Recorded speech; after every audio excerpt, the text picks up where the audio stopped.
இன்றைய காலகட்டத்துல நிறைய பேர் பாத்தீங்கன்னா படிச்சுட்டு வேலை இல்லாம ரொம்ப கஷ்டப்பட்டுட்டு இருக்காங்க. அவங்களுக்கு எல்லாம் என்ன சொல்ல விரும்புறீங்க?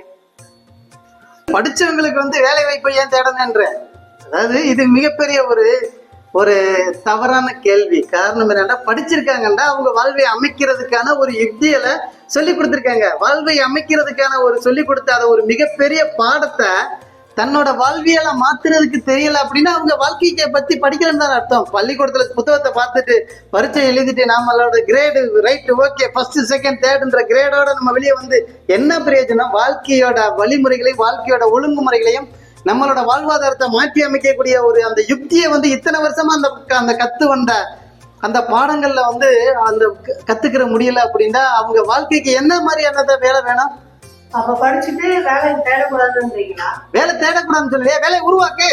ஏன் வேலை தேட போறீங்க? காரணம் என்னன்னா, இதுவரை படிச்ச அந்த அனுபவத்தோட வலிமையோட அந்த ஸ்தானத்தை வச்சு நீங்க ஒரு சொந்தமா ஒரு 10 பேருக்கு வேலை கொடுக்கறதுக்காக முயற்சி பண்ண. எல்லாரும் அந்த மாதிரி பண்ண முடியுங்களா? முயற்சி பண்ணலாம். 1000 5 விரல் ஒரே மாதிரி இல்ல. ஏன்னா 1000 பேர் போராடுற இடத்துல அதுல 14 லட்சம் பேர் எழுதுற பரீட்சை. அதுல 250 பேர்த்துக்கு தான் அந்த பரீட்சையோட ரிசல்ட் வருது. அந்த 250 பேருக்கு தான் வேலை வாய்ப்பு. 131 காலி இடங்கள் அப்படின்னு போட்டிருக்கப்ப 2.5 லட்சம் பேர் பரீட்சை எழுதுறாங்க. ரயில்வே துறையில 1440 காலி இடங்கள் அப்படின்னு சொல்லிட்டு ரயில்வே நிர்வாகம் ஒரு விளம்பரம் கொடுக்குது. பரீட்சை எழுதுறது 12 லட்சம் பேர். ஏமா இப்படி புத்திய தொலைச்சிட்டு நீங்க நிக்கிறீங்க? படிச்சு முடிச்ச உடனே நம்மளோட அரசு உத்தியோகத்துலதான் நம்ம போய் உட்காரணும் அப்படின்னா, நாட்டிலேயே நம்மளோட இந்த பூமியிலேயே அத்தனை பேத்துக்கும் அரசு உத்தியோகத்தை கொடுக்கறக்கூடிய ஸ்தானம் எந்த ஒரு நாட்டுக்குமே இல்லையே. ஏன்னா நம்மளோட புத்தியை நம்மளோட அனுபவத்திலேருந்து நாம கத்துக்கிறாம நம்மளோட புத்தியை பயன்படுத்தாம இன்னைக்கு நம்மளோட நேரங்களை வீணாக்கிக்கிட்டு இருக்கோம். நான் எதுக்குன்னே நான் சொன்னது மாதிரியா, நம்மளோட மனிதன் வாழ்ற வாழ்க்கையோட கடைசி வாழ்க்கையோட அந்த எண்ணிக்கை எவ்வளவு அப்படின்னா 15 வருடம் மட்டும்தான் நாம சம்பாதிக்கவே போறோம். நாம 80 வருடம் வாழ்ற வாழ்க்கையில 15 வருடம் தான் சம்பாதிக்க போறோன்ற அந்த குற்ற உணர்வு, அந்த பயம் இருந்தா ஒரு நாள் பொழுத வேலை வாய்ப்பை தேடி நோட்டை தூக்கிட்டு ஓடி பட்டி ஏறி அலைகின்ற அவசியமே இல்லை. 5 லட்சம் ரூபாய் கொடுத்துட்டு அரசு உத்தியோகம் வேணும் அப்படின்னு சொல்லிட்டு இன்னைக்கு ஒரு ஆள் நம்மகிட்ட கேட்கிறாப்ல, 5 லட்சம் ரூபாய் இருந்தா ரெடி பண்ணி கொடுங்க, நான் எப்படியாவது நான் ஒரு அரசு உத்தியோகம் வாங்கிடுவேன் அப்படின்னு. அந்த 5 லட்சம் ரூபாய் இன்னைக்கு வட்டி போட்டு பார்த்தாலே இன்னைக்கு நம்ம அவன் வாங்குற சம்பளத்துல பாதி வந்துடும். அப்ப நம்மளோட வாழ்க்கை சராசரியான வாழ்க்கையை நம்ம எந்த அளவுக்கு நம்ம ஊனப்படுத்துறோம். இன்னைக்கு எத்தனை பட்டதாரிகள் இயற்கை வேளாண்மை அப்படின்ற காரியத்தை நம்மளோட ஒரு பகவான் நம்மாழ்வார் அருமையான ஒரு நிகழ்வை பத்தி சொன்னார். இயற்கையை பத்தி, விவசாயத்தை பத்தி, நம்மளோட பூமியை பத்தி, நாம வாழ்ற வாழ்க்கையை பத்தி, இந்த பிரபஞ்சத்தை பத்தி, மனித இனத்தை பத்தி அவரை மாதிரியா ஒரு ஆள் சொல்றதுக்கு இன்னைக்கு இந்த பூமியில யாருமே இல்லை. அவங்க கையில் எடுக்காத துறைகள் இல்லை. ஆனா இன்னைக்கு பல பேர் பல விதமான அந்த ஒரு நிகழ்வுகளை இன்னைக்கு உணர தொடங்கிட்டாங்க. இன்னைக்கு இந்த கொரோனா காலத்துக்கு பின்னாடி நிறைய பேர் சுய தொழில் ஆரம்பிக்க தொடங்கிட்டாங்க. முதலாளித்துவம் அப்படின்றது ஸ்தானம்னா நம்ம ஒரு பெரிய லெவல்ல ஒரு கம்பீரமான ஒரு வாழ்க்கை அடையாளம் அல்ல. முதலாளித்துவம்ன்றது நெருப்புல நடக்கிறது மாதிரியான ஒரு நிகழ்வு தான் அந்த முதலாளித்துவம். அதுல துணிஞ்சு இறங்குறதுக்குரிய தைரியம் வேணும். அசாத்தியமான ஒரு நிகழ்வுகளை கையில் எடுக்கிறதுக்குரிய அந்த தாட்டியம் வேணும். நம்மளோட அனுபவத்தை அதன் மூலமா பெருக்கிறதுக்கான வழிமுறைகளை நம்ம உருவாக்கணும். இன்னைக்கு நிறைய பேர் பாத்தீங்கன்னா, ஒரு வண்டி குட்டியான வாடகைக்கு பிடிச்ச 600 ரூபா வாடகை நமக்கு ஒரு கொடுக்க வேண்டிய இடத்துல அவன் 1100 ரூபா கேட்கிறான். ஏன்னா 4 கிலோமீட்டர் சுத்தி வந்தான். 1100 ரூபா வாடகை வாங்கிட்டானே அப்படின்றதுக்காக அடுத்து ஒரு மாசத்துல அவன் குட்டியான இறக்கி இவன் வாடகைக்கு விட தொடங்கிறான். நம்மளோட வேகத்தை மட்டும்தான் நம்ம பயன்படுத்துறோம். நம்மளோட ஸ்தானத்தை பயன்படுத்த மாட்டோம். நம்மளோட ஸ்தானங்களோட வலிமை என்ன?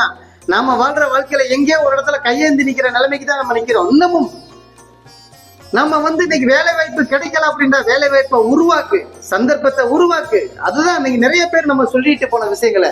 அதனால சந்தர்ப்பத்தை உருவாக்குறதுக்கு கண்டிப்பா சுயமா நாம எத்தனையோ பலவித வழிமுறைகளையும் பலவித பாதைகளையும் பலவித ஒரு ஃபார்முலாவை நீங்க கத்து வந்தது அதை பயன்படுத்தி, மூளையை பயன்படுத்தி, நம்மளோட அனுபவத்தை பயன்படுத்தி, முன்னோர்களோட வழிமுறைகளை பயன்படுத்தி சுயமா தொழில் செஞ்சு நம்மளோட வாழ்வாதாரத்தை மிகப்பெரிய அளவுல மாற்றணும்னா இன்னைக்கு ஜப்பான் மாதிரியா நம்ம நாடு மிகப்பெரிய ஒரு வல்லரசா மாறும்.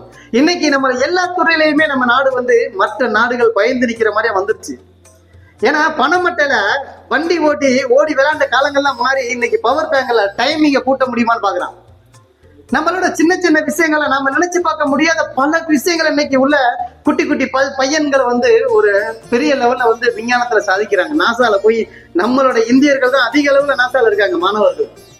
எந்த அளவுக்கு நம்மளோட வாய்ப்புகளை, புத்தி, அறிவு கூர்மைகள், தெளிவு வந்து நாம இன்னைக்கு வந்து நம்ம கையில அனுபவம் ரீதியா கத்துக்கிட்டு வேலை வாய்ப்பு இல்லை அப்படின்றதெல்லாம் நம்ம வந்து சொல்லிக்கிட்டு நெஞ்ச நிமித்திக்கிட்டு நம்மளோட நேரத்தை வீணாக்கணும்னா மனித இனமே அழிஞ்சு போகும். அதான் முதல்ல காரணம். என்னடா, நம்மளோட நேரத்தை வந்து ஒவ்வொரு நாட்களையும் நாம வந்து எதுவுமே இல்லாம, அர்த்தம் இல்லாம ஒரு பொழுத உழைக்காமல் உண்பவர் திருடன்னு சொல்லுவான் மகாத்மா காந்தி. நம்ம சொல்லிட்டு போன ஒரு வார்த்தை, ஒருத்தன் உழைக்கலையா அவன் சோறு சாப்பிட்டானா அவன் மிகப்பெரிய ஒரு திருடன் தான் சமம். மகாத்மா காந்தி சொன்ன வார்த்தை. அதே மாதிரிதான் ஒவ்வொரு பொழுதையும் நாம வீணடிக்கும் போல மிகப்பெரிய அளவுல நாம வந்து நம்மளோட இனத்தை அழிக்கிறதுக்கு நாம செய்யற ஒரு மிகப்பெரிய ஒரு புதைகுழிக்கு சமம்னு தான் நான் சொல்றேன். அதனால வேலை வாய்ப்பை தேடி தயவு செய்து நீங்க ஓடி அலையணும். வேலை வாய்ப்பு கிடைக்க மாட்டேதே, வேலை கிடைக்க மாட்டேதே, படிப்புக்கேற்ற வேலை கிடைக்க மாட்டேதா. இன்னைக்கு எனக்கு தெரிஞ்சு எத்தனை பேர் தெரியுமா பட்டதாரியாகி இன்னைக்கு டீ கிளாஸ் கழுவிக்கிட்டு இருக்காங்க. ஆனா அவங்கள்ட்ட கேட்டேன்டா, நான் படிச்சு வேலை வாங்கியிருந்தா கூட இன்னைக்கு ஒரு மாசம் வந்து 40,000 சம்பளம் கிடைச்சிருக்காது. இன்னைக்கு படிப்புக்கேற்ற வேலை கிடைக்க மாட்டேதா. இன்னைக்கு எனக்கு தெரிஞ்சு எத்தனை பேர் தெரியுமா பட்டதாரியாகி இன்னைக்கு டீ கிளாஸ் கழுவிக்கிட்டு இருக்காங்க. ஆனா அவங்கள்ட்ட கேட்டேன்டா, நான் படிச்சு வேலை வாங்கியிருந்தா கூட இன்னைக்கு ஒரு மாசம் வந்து 40,000 சம்பளம் கிடைச்சிருக்காது. இன்னைக்கு நான் டீ கடை வச்சிருக்கேன், ரொம்ப சந்தோஷமா இருக்கு. ஒரு நாளைக்கு எக்கடி சுத்தினாலும் எனக்கு 1,500 ரூபாய் மிச்சம் வருது. அப்ப மாசம் 45,000 சம்பளம். அரசு உத்தியோகத்துல கூட இல்ல, சொந்த தொழில், நான் ஒரு முதலாளின்ற அந்த கம்பீரமான ஒரு ஸ்தானம் இருக்குன்னு எத்தனை பேர் என்கிட்ட சொல்றாங்க. எப்படி வந்து சுய தொழில் செய்ய முடியும்னு நீங்க நினைக்கிறீங்க? வெறுங்கை என்பது மூடத்தனம், 10 விரல்களே மூலதனம் அப்படின்னு சொல்லிட்டு இன்னைக்கு நம்ம காலத்துல சொல்றது இல்லையா? வெறுங்கை என்பது வந்து நம்மளோட மனதில் மட்டும்தான். அதனால வந்து பொருளாதாரம்ன்றது வந்து நம்மளோட எடுத்த உடனே வந்து இன்னைக்கு நிறைய பேர் என்னடா, எடுத்த நீங்க கேட்ட கேள்வி அருமையான கேள்விமா, எடுத்த உடனே நான் பெரிய முதலாளி ஆகணும், 40 லட்ச ரூபா 50 லட்ச ரூபா கடனை வாங்கி ஒரு பெரிய சாஃப்ட்வேர் கம்பெனி வைக்கணும், 30 பேரை வேலை வைக்கணும், 2 டைப்பிஸ்ட், 15 கம்ப்யூட்டரோட ஒரு ஆபீஸ் ஓபன் பண்றான். அனுபவம்ன்றது என்னன்னா அதோட ஸ்தானங்கள்ன்றது மிகப்பெரிய ஒரு கொடூரமானது.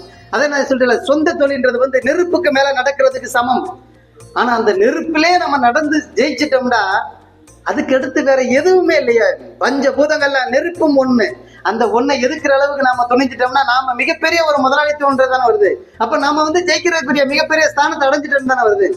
அதனால வெறுங்கைன்றது வந்து நம்மளோட மனதை மட்டும்தான். மனதை ஊனப்படுத்தாதீங்க, எதுவுமே இல்லை. காரணம் என்னடா, புத்தியும் சக்தியும் நம்மளோட பேச்சும் செயலாற்றங்களும் நிச்சயம் நம்மளை ஒரு பெரிய மாற்றத்துக்கு கண்டிப்பா உருவாக்கும்.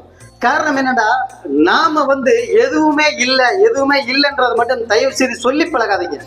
எனக்கு எல்லாமே இருக்குன்னு சொல்லி பழங்க.